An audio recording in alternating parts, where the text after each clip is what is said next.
또 하나의 중요한 포인트는 지금까지 유언장 신부님한테는 교사가 성경 선생님들이 어떤 식으로 교리를 하면 좋을지 그런 방법론을 배웠다면 김희 신부님한테는 교리를 배우셨을 겁니다.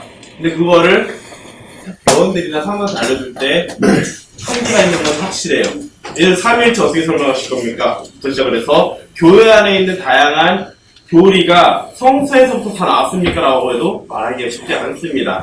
그래서 제가 준비한 거는 여러분들이 그런 걸 할 수 있게 어떤 꺼리를 가지고 신앙과 생활을 같이 연결시킬 수 있구나. 예수님의 일생 안에서 교리와 성서적인 걸 어떻게 뽑아내는지, 영성적인 거를 어떻게 뽑아내는지까지 제가 재밌는 작업을 한번 해드리려고 합니다. 그러니까 보면서 새로운 가르침이다 라고 생각하지 마시고요. 기존에 내가 알고 있던 건데 이렇게 조합하면 이렇게 나오는구나. 이런 느낌으로 받아들이시면 좋을 겁니다. 처음에 이거를 할 때 무엇을 들면 참 좋을까라고 생각하는데 우리 이런 얘기를 하죠. 예수 그리스도를 온전한 하느님의 온전한 계시라고 말합니다. 온전한 계시라는 것은 가르치고 감사합니다. 온전한 계시라는 것은 하느님이 가지고 있는 모든 신앙적인 진리를 예수 그리스도를 통해서 다 알려줬다는 뜻이에요. 질문: 요로 개념은 어디서 나올까요? 성모 승천 개념은 어디서 우리가 알 수 있을까요? 원조로서 인식되신 그런 부분들은 다 어디서 나타날까요? 성사에서 그걸 본 적 있으십니까? 또 하나, 우리가 알고 있는 천국과 지옥의 개념이 성서에서 나오나요? 찾아보세요. 없습니다. 하늘나라라고 표현하는 것은 마태복음서에서 특별히 하느님에 대한 생각이 많이 있었던 유다인들을 대상으로 했기 때문에 하늘나라라고 표현하는 것이지 다른 복음서에서는 다 하느님 나라라고 표현합니다. 하느님과 함께하는 것이 하늘나라라는 뜻이에요. 그러면 우리가 생각하고 있는 천국과 지옥의 개념은 나타나지 않습니다. 예수님의 일생은 그림으로 하면 요약하면 이거예요.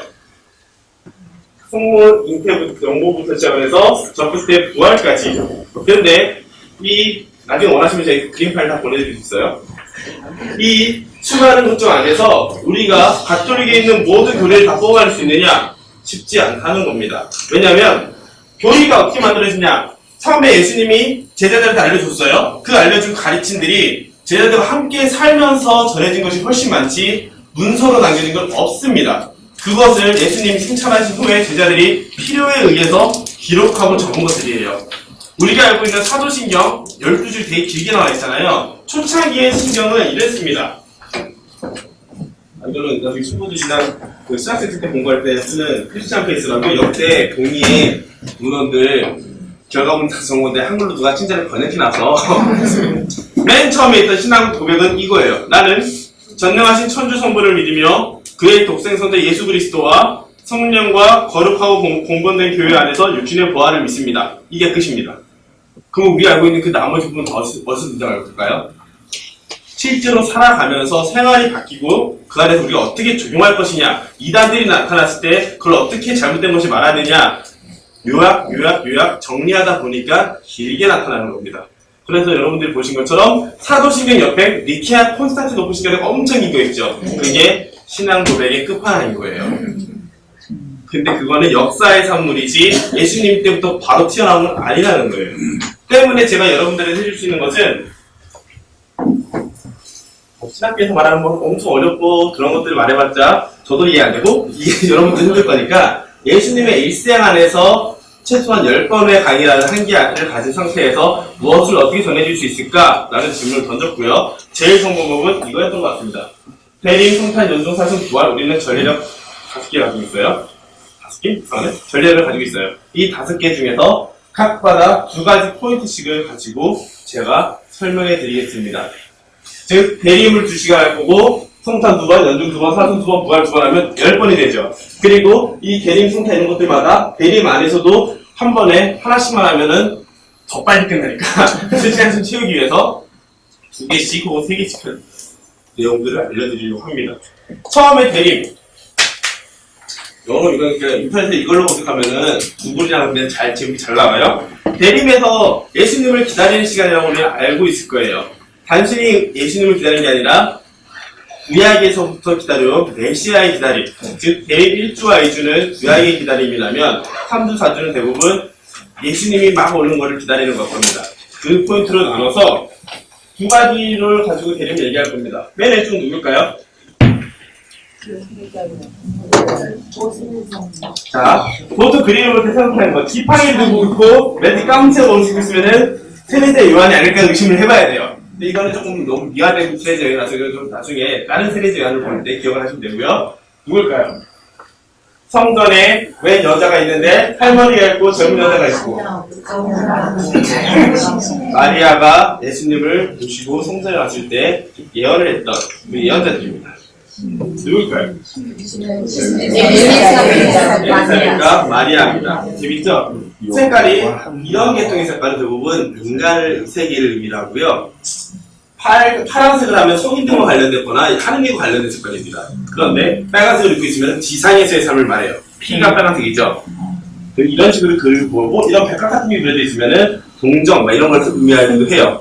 이런 거는 좀 나중에 도상학을 공부하신 분들이 앞에 있으면은 그분이 더 잘할 거니까 전 신부라서 딴일로 하는 것 뿐입니다. 그래서 이 인물들을 통해서는 메시아를 기다리던 구약의 세계의 이야기를 알 수가 있고요. 두 번째, 대림의 가장 꽃이죠. 성모 영고. 예수님이 곧 태어나실 거라고 천사가 와서 말했던 이 사건. 그래서 이 사건을 통해서는 이 세 가지 주제를 알 수가 있습니다. 뭐 굳이 안 찍어도 제가 반복수다 학습을 해드린다니까요. 네. 그래서 오늘 해야 될 것은 맨 처음에 세례자 요한에 대한 이야기입니다. 세례자 요한에 하려면 보통 이콘이 이런 식으로 등장해요. 맨 지팡이 하나, 옷은 뭐 상관없고 반쯤 벗고 있고 머리 헝클어지고 왠지 생고생을 많이 했을 것 같아요. 이런 식으로 표현이 되는 게 세례자 요한입니다. 세례자 요한에 대해서 어떤 사실들을 알고 계신가요? 어디서 살았죠? 광야. 그리고 그가 주로 했던 행동은 뭐였죠? 회개하라고 외쳤죠. 네, 정확히 말하면요. 세례 운동이라고 표현하면 돼요. 세례를 주는 운동. 근데 예수님이 주는 세례와 세례자가 주는 세례는 좀 달라요. 그리고 또 하나는 마른복음 처음에 나온 것처럼 주님의 길을 걷는 사자. 이 세 가지 포인트가 우리 대부분 알고 있습니다. 근데 여기 빠진 게 있죠? 세례자의 아버지 어떤 사람이죠? 주가리아인데 어떻게 태어나서 혹시 기억나시는 분 계시나요? 마른복음 했죠? 그래서 영상을 하나 준비했습니다. 소리가 나오려나? 나오겠지? 영어예요, 참고로. 근데 대충 보면 우리가 성경 잘 맞기 때문에.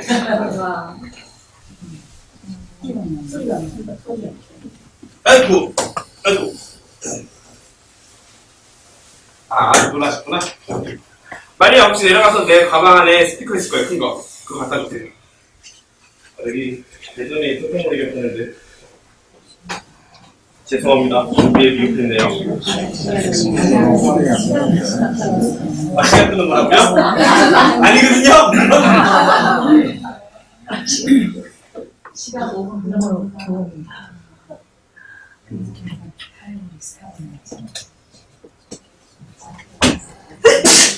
네, 주세요.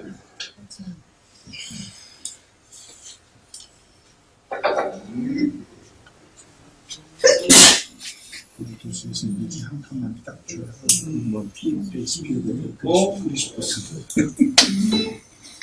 짠.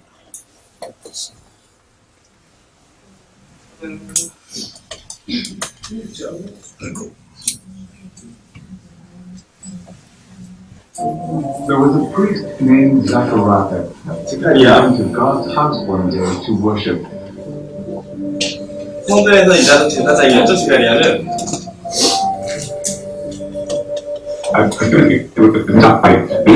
Gabriel appeared. Zachariah, you and your wife Elizabeth will have a son. 그동안은 You will name him 그리고 John. 너 아들을 낳을 텐데. But how is it possible for Elizabeth and me to have a son? We're too old. 나 너무 늙었어. Zachariah, 어떻게 하죠? because you do not believe me, you will not be able to talk until after the baby is born. And suddenly Zachariah could not speak. 말 못해 됐죠? 못 믿었다고. Just as the angel Gabriel had said, a baby boy was born to Zachariah and his wife Elizabeth. 이름을 뭘로 할 것이냐 하는 부분을 나타납니다. Their friends were very happy for them. Name him Zachariah, after his father. 아빠 이름 따라 스카리아가 Zachariah still couldn't talk. So he wrote down, his name is John. 아들 이름은 As soon as Zachariah wrote that, his voice returned.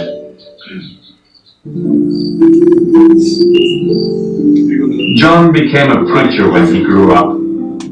그래서 또 우리가 아는 He lived in the desert and ate grasshoppers and honey.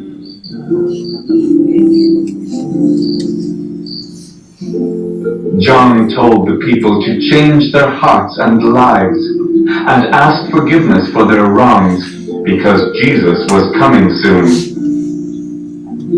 One day, when Jesus was grown up too, he came to the place where John was preaching and baptizing people. Jesus asked John to baptize him in the river. Lord, it is you who should baptize me. Let it be this way for now. We should do all things that are right. So John agreed to baptize Jesus.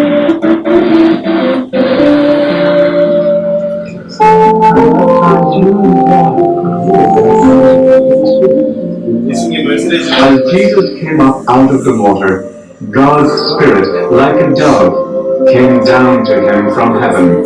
이렇게 세례를 God spoke and said, This is my son, and I love him. I am very pleased with him. 네, 여기까지 보시고 나면은 세례대 예언의 대표적인 성을 볼 수 있습니다. 자, 여기 안에 우리가 지금 얘기했던 모든 내용이 다 들어가 있어요. 자, 특징이 뭐가 있을까요? 뭐가 보이시나요? 다른 성민들하고 다른 모습. 옷을 벗었고요. 피부가 좀 좋죠? 몸도 좋고. 네. 또 중요한 포인트예요. 손가락을 어디론가 향하고 있죠. 더 안 보이신다면 또 다른 세례대 예언에 대한 그림입니다. 비교해 보시면서 공통점과 차이점이 있어요. 손가락은 위와 아래를 짚고 있고요. 지팡이가 있고 세례대 요한을 중심으로 밝은 거 어둠이 나눠져 있을 겁니다. 한 곳에는 나무가 있고요. 밝은 곳은 나무와 물이 있고요. 저건 조금 별로 없지만 저건 어린 양이 있는 하나님 어린 양을 인도하던 그 모습을 건져한 거고요. 몸이 일단 좋아요. 중요한 포인트입니다. 근데 이게 다들 있을 수 있지만 그래서 좀 이따 이 사진을 하나씩 나눠드릴 거예요. 50분이 안 되시죠? 네. 나눠드릴 거니까 제가 설명 쭉 하고 쉬는 시간에 보시면 정리하시면 됩니다. 이걸 보면서 우리는 다음의 용수들을 뽑을 수가 있습니다. 첫째, 세례자 요한은 손가락 하늘로 땅을 합니다. 하늘과 땅을 가리킨다는 것은 하느님 세계와 인간 세계를 가리킨다는 뜻이에요. 그래서 이거와 관련된 구약 성서의 내용이 바로 이겁니다. 시편 1편에 이런 글이 나와요. 행복하여라. 악인들의 뜻에 따라 걷지 않고 죄인들의 길에 들지 않으며 오만한 자들의 자리에 앉지 않는 사람. 오히려 주님의 가르침을 좋아하고 그분의 가르침을 밤낮으로 되새기는 사람. 그는 시냇가에 심겨 제때 열매를 내며 입이 시들지 않는 나무와 같이 하늘일마다 잘 되리라. 아까 성화에 나무 있었고요. 신명무 있었고요. 두 가지 길이 말입니다. 하느님을 따르는 길과 인간을 따르는 길. 즉 세례자 요한은 하느님의 길과 인간의 길을 구분하는 것을 알려주던 지표의 역할을 했던 사람이라는 거예요. 구약에서 하느님을 따르는 길을 다 보면은 이 악인의 길과 하느님의 주님의 길, 이 두 가지 딱 나눠지거든요.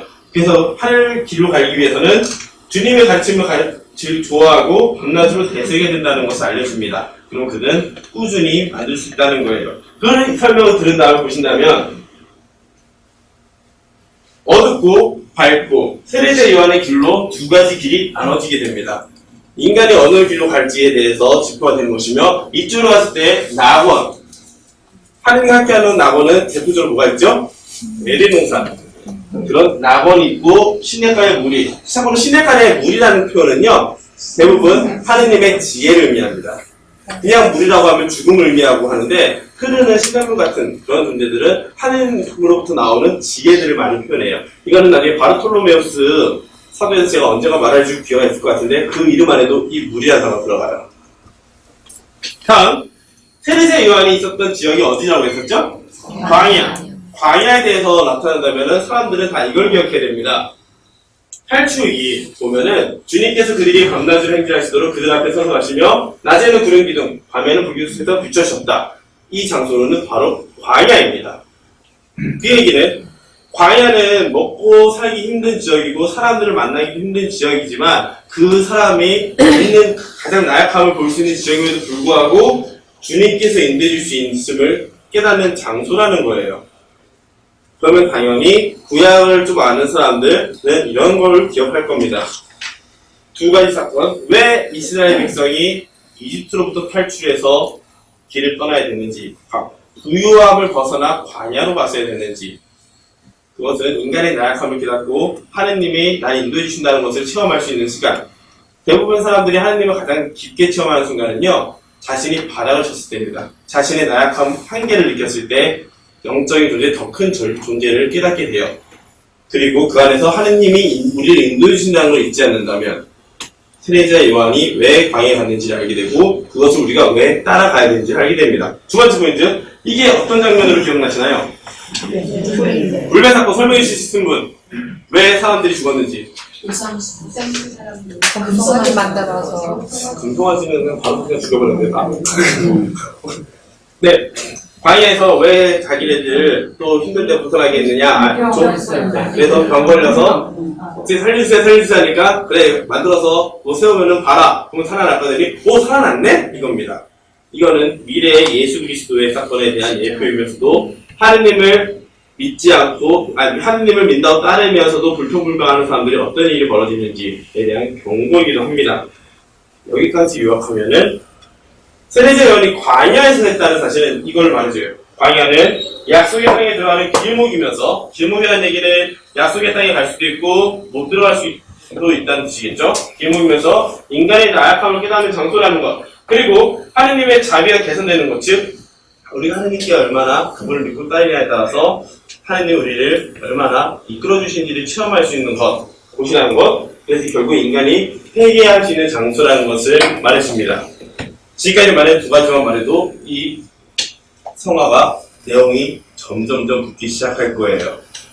당연히 사람들한테 말했죠. 세례자 요한을 중심으로 죽음의 길로 갈지 생명의 길로 갈지, 생명의 길로 가기 위해서는 하느님의 지혜를 꾸준히 느껴야 된다는 것, 그리고 그 지혜를 꾸준히 느끼면서 할 때 생명의 나무가 돼서 열매의 빛을 맺을 수 있다는 것.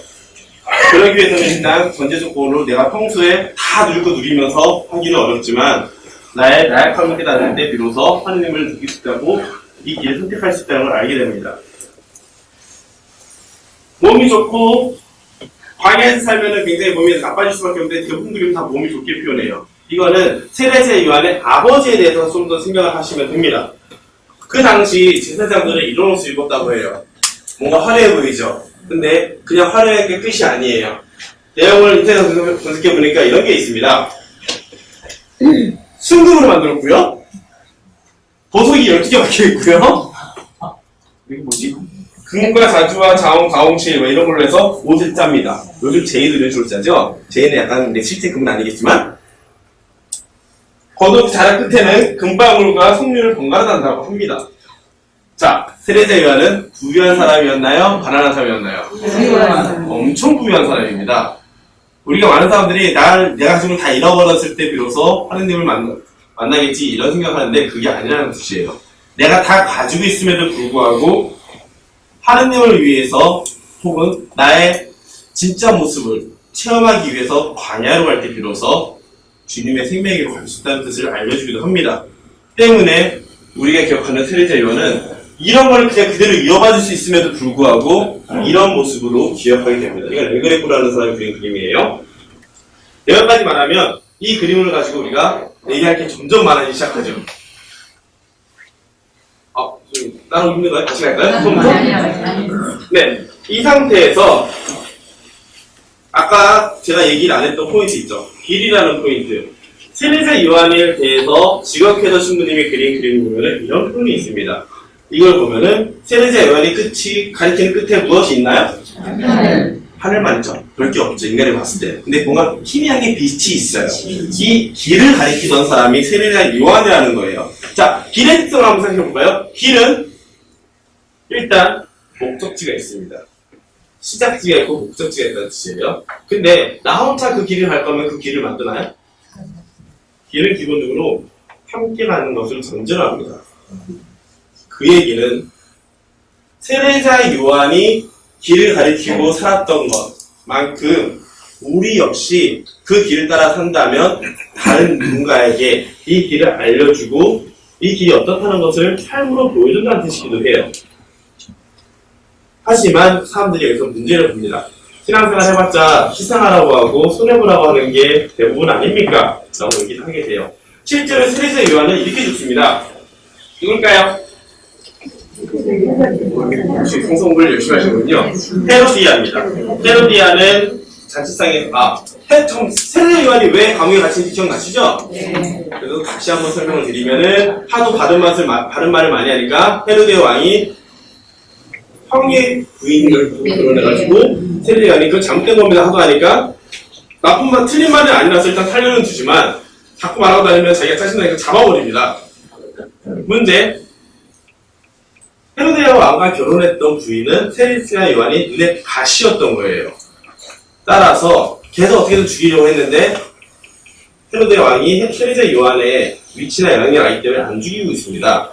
그런데 어느 날 잔치상에 헤로디아가 춤을 추고 하니까 헤로데 왕의 기분이 막 좋아져서 자, 너에게 뭐든지 주겠다 했더니 엄마 뭐 말할까요? 하자마자 세례자 요한의 목을 그래서 세례자 요한이 죽습니다. 자, 신앙의 길로 살았을 때 우리가 세례자 요한의 길을 따라 산다면 우리의 결과도 이렇게 비슷하게 갈 겁니다. 그러면 사람들한테 올바로 얘기할 수 있을까요? 신앙의 길이 좋다고 얘기할 수 있을까요? 이거는 개원들하고 만날 때 지식적으로 다가오는 질문들이에요. 그런데 이것을 거부했을 때 우리는 신앙생활 할 때 끝에 영광이 있어야지 이런 개죽음만 있지 않습니까? 라고 생각해버린다면 이 사건을 거부해버리는 겁니다. 예수님이 사건이 십자가에서 돌아가셨던 사건이 우리에게 아무런 의미가 없게 되는 거예요. 우리가 추구하는 것이 무엇인지에 대해서 성찰을 제대로 못한 겁니다. 따라서 우리가 기본적으로 살고 있는 순교와 희생이라는 것이 내가 가지고 있는 것들을 포기하는 게 아니라는 것을 말해줘야 돼요. 그럼 무엇을 위한 포기일까요? 물론 더 좋은 것을 위한 포기겠죠. 내가 하느님에 대해서 그만큼 믿고 그분이 주신다는 보물을 확신을 갖는 만큼 하느님을 따르는데 내가 놓을 수 있는 걸 기꺼이 놓을 수가 있게 됩니다. 그럴 때 순교와 희생이 되는 거예요. 대부분의 사람들이 희생의 단계로 든다면 순교는 하느님만을 위해서 나머지를 다 내려놓는 것, 그 중에서 특히 나에게 가장 소중한 것, 생명까지도 놓을 수 있는 것이 바로 순교예요. 그래서 세례자 요한의 개죽음입니다가 아니라 그만큼 하느님을 많이 깊게 체험한 사람이었다라는 것을 알려줄 수 있어야 됩니다. 여기까지 듣고 이 그림을 보십시오. 할 수 있는 얘기가 엄청 많아지겠죠. 세례자 요한의 지금 말했던 4-5가지 포인트를 다 설명할 수 있다는 선생님들은 단순히 성서를 읽자가 아니라 성서의 세례자 요한에 대해서 얘기를 해줄 때 대원들이나 사람들이 속할 수 있는 구미단계를 관심을 가질 수 있게끔 할 수 있게 될 겁니다. 요약하면 이겁니다. 세례자 요한은 생명의 길과 죽음의 길을 알려준다는 것, 그리고 생명의 길과 죽음의 길을 걷기 위해서 결정해야 되는 것은 바로 광야, 체험. 그리고 신앙에 대한 응답을 우리가 어떻게 해야 되는지, 그 길이라는 것은 내가 혼자 걸어가서 끝나는 것이 아니라 같이 가기 위해서 한다는 것. 그리고 마지막으로 신앙이 있는 것은 그만큼 희망이라는 것에 대해서 내가 확신이 있을 때 비로소 이 길을 걸을 수 있다는 것. 여기까지만 하면요, 세례자 요한을 통해서 우리가 이걸 배울 수가 있습니다. 이미 주님의 길을 걷고 있는 이들이 어떻게 살아야 되는지를 알려주는 모범으로서 세례자 요한을 소개해 줄 수가 있습니다. 팁으로 바꿔드리면 냉담을 오래 했던 사람들이나 혹은 성당 다녀봤는데 잘 모르겠어요 하는 사람들한테는 이런 모습을 알려준다면 훨씬 더 도움이 되겠죠. 어렵죠? 조금 쉬었다 하겠습니다. 바로 검사하고 있는데 여기서 먹으려 했더니 생각해보니까 내가 되게 큰일 나는 거예요. 호모랑 막걸리 인터뷰했을 때 과연 여기 교육이 될까? 해서 지금 하는데 찾고 있습니다. 지금 산소리로 넘어가면 될 것 같고요. 저 언덕만 싹 넘어가면요 홍어 좀 여러 개 나와요. 시무시무 담고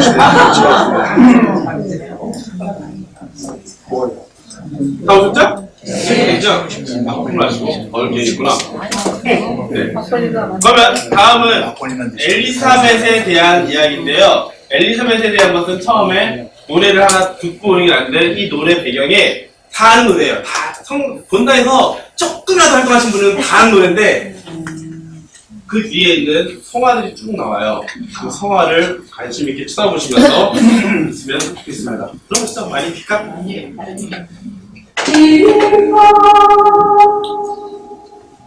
성화를 보라는 뜻은 성화마다 이거를 신학적으로 어떻게 받는지가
그림을 봤을 때 참 재밌, 아까 노래 나오는 성화 중에 재밌는 표현들이 있습니다. 성모님과 엘리사벳의 눈높이는 어땠나요? 어떤 거는 누가 밑에 있고 어떤 건 누가 위에 있죠? 누가 더 나이가 많았을까요? 엘리사벳. 근데 왜 엘리사벳이 낮게 있을까? 예수님. 지금이 얼마 알고 있었나요? 네.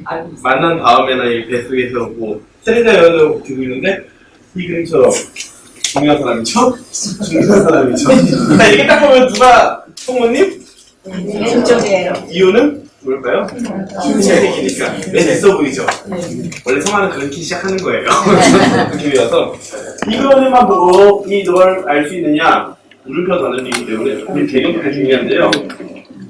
성모님에 대한 다양한 질문입니다. 근데 실제로 이스라엘에 있는 공장이고요.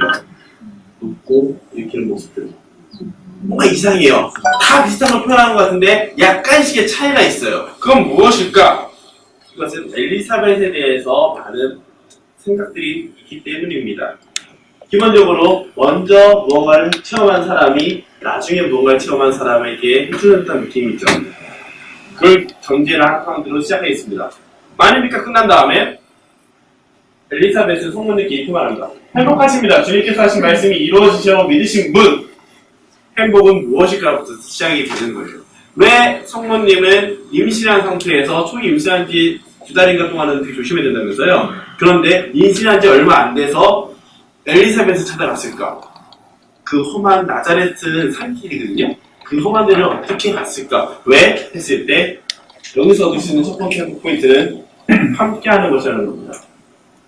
이 함께는 단순히 나 이거 놀라운 일이 경험했는데 같이 좀 있어주면 안 돼요? 이런 차원을 넘어서 기쁨과 슬픔을 온전히 함께 나눌 수 있는 상태를 말합니다. 당연히 뭐든지 다 나눌 수 있으려면 그만큼 관계가 맺어져야 되고 그만큼 서로를 믿어야 된다는 거예요. 내가 이런 고민이 있어 어떻게 해야 되는데 그걸 가지고 내가 이용한다는 것이 아니라 감동이셨나요? 이용한다는 것이 아니라 내가 무언가를 얘기했을 때 그거를 동정이 아닌 공감을 해주고 함께 기도해주는 모습, 그런 모습을 우리는 엘리사벳을 통해서 느낄 수 있다는 거예요. 왜냐? 성모님이 그만큼 엘리사벳을 믿고 싶다는 뜻이고 엘리사벳은 그런 믿음을 주는 삶을 이미 살았다는 뜻이기 때문입니다. 그럴 때 비로소 행복이 시작된다는 거예요. 두 번째, 이 그림 묘하죠? 성모님과 엘리사벳 둘 다 성모님은 얼마든지 아이를 낳을 수 있었던 나이였지만 하느님의 주님의 아들을 주님을 모신 거고 엘리사벳은 아이를 못 낳았던 여자이지만 아이를 가졌어요. 그냥 딱 봤을 때 누가 더 놀라운 기적이에요? 엘리사벳입니다. 그런데 왜 성모님의 기쁨에 같이 기뻐하는 것이 아니라 배려하는 모습일까요? 한 가지 그런 것도 있습니다. 우리 인간의 기본적인 약함은 이겁니다. 말하는 딱 느끼시죠? 이것이 아닌 우리 신앙인 하느님의 일이 오는 것을 기다리는 사람들, 하느님의 일을 하려고 하는 사람들이 필요한 것은 바로 엘리사벳처럼 좋은 일을 기뻐해서 같이 축하해 줄 수 있는 자세, 슬픈 일을 같이 슬퍼해 줄 수 있는 거지 다른 사람의 것을 시기 질투하는 것이 아니라는 겁니다. 근데 인간적인 기본적인 상황 때문에 어쩔 수 없이 시기 질투는 있을 수밖에 없어요. 근데 그런 모습이 나타날 때 나 원래 이런 사람이야 라고 하면은 그거는 갈등이 없습니다. 나한테 이런 약함이 있구나 하면 당연히 앞으로 이런 상황이 올 때를 미리 피해가는 것이 맞을 거예요. 세 번째, 성문 잘 보이시나요? 일부러 흩태게 넣어놨는데 그림을. 성모님을 엘리사벳이 모시고 가는 느낌입니다. 나이 많은 사람이 나이 어린 사람을 모시고 가요. 뭔가 이상하지 않아요? 우리나라 사람들이 생각했을 때 할머니들이 손녀를 모시는 건 정말 할 수 있어요. 예쁘니까. 근데 할머니들이 시어머니가 며느리 할 수 있나요? 우리 이렇게 하지 않으려 우리 지금 스테이션에서 하시고 하지만 성모님의 엘리사벳을 찾아갔다는 것은 그만큼 신앙이라는 것도 전달된다는 겁니다. 이 전달은 강요에 의해서 너 이거 믿어라, 너 이거 무조건 받아야 돼 라는 개념이 아니라 이 그림처럼 보듬어주고 품어주는, 그래서 자연스럽게 신앙으로 갈 수밖에 없게 그까지 해주는 것, 이것이 바로 엘리사벳을 통해 보여주는 우리의 신앙인의 자세라는 거예요. 즉 배려와 인도가 기본으로 있어야 된다는 겁니다. 우리가 그 사람한테 무언 신앙을 주고 싶다, 넌 이걸 믿어야 돼 라고 하면 그 사람들은 거부합니다. 대표적으로 대원들 만날 때 대원들 대부분 냉담하고 있죠. 근데 그 대원들한테 우리 기도하자, 성서 읽자 하면 애들이 반응이 어떤가요? 그냥 굳이 내가 공부를 왜 이러는 거예요. 그런데 선생님들 중에서 대원들하고 되게 사랑을 많이 주거나 관심을 많이 가지는 분이 있으면 선생님 때문에라도 한번 가볼게요 라고 변하죠. 신앙 또는 실존자 되는 겁니다. 아니면은 그 친구들이 논리적으로 막 가는 거를 논리적으로 다 깰 수 있으면 하는데요. 근데 저도 좀 힘들어요. 이런 기본적인 자세가 있을 때 우리는 신앙을 더 풍성하게 전달될 수가 있습니다. 따라서 엘리사벳이 성혼을 기쁘게 맞이하는 이 장면, 이 성화를 통해서 우리는 엘리사벳에 대해서 이걸 말할 수 있습니다. 신앙인을 인도하는 이들은 어떤 자세를 가져야 되느냐? 둘째, 행복을 위해 함께 걸어갈 준비가 되어야 되고요. 그 사람들을 인정하고 배려해주는 모습, 시기와 질투가 아니라, 그리고 하나님을 빛나기 때문에 내가 더 빛난다는 것을 기억하면서 우리에게 제일 중요한 것은 하느님이 전파된다는 것. 이 사람에게도 하느님이 가겠구나라는 그 기쁨으로 바라야 된다는 것을 알려줍니다. 따라서 엘리사벳은 이걸 요구하실 거예요. 먼저 걸어가는 이들이 가져야 되는 자세. 오늘 성전세대한테 가장 필요한 자세일 수도 있을 거고요. 근데 우리는 대부분 성사에서 엘리사벳을 다 빼고 볼걸요? 거의 웬만하면? 네, 이런 사람 있었고 패스. 마리아. 이러지. 막대를 마리아 하고 이러지. 그래서 키포인트를 딱 말해주면은, 그러니까 대림은 초 4개 키는데 4가지 믿는 거. 희망과 사랑과 기쁨과 평화. 이 4가지의 의미로 초를 키거든요. 그 주님의 일이 오는 것을 기다리는 4가지 기본 자세로 보시는데, 그 특별히 그 기다리는 때 우리 신앙인들이 취해야 되는 2가지의 모습을 바로 테레지아 양과 엘리사벳을 통해서 우리는 배울 수 있다는 겁니다.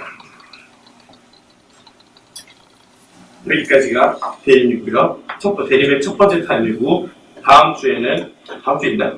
있죠? 네. 다음 주에는 수정이도 모든 제가 가게 계속합니다. 다음 주에는 성모 영모 사건이 얼마나 대단한 사건이고 그걸 통해서 무엇을 말할 수 있는 건지 제가 다 말씀을 드리도록 하겠습니다. 우선 제가 사진을 다시 나눠드리면서 이 나눠드린 이유는요, 선생님들이 이거를 보고 저는 이거를 제 컴퓨터에 있으면 제가 언제든지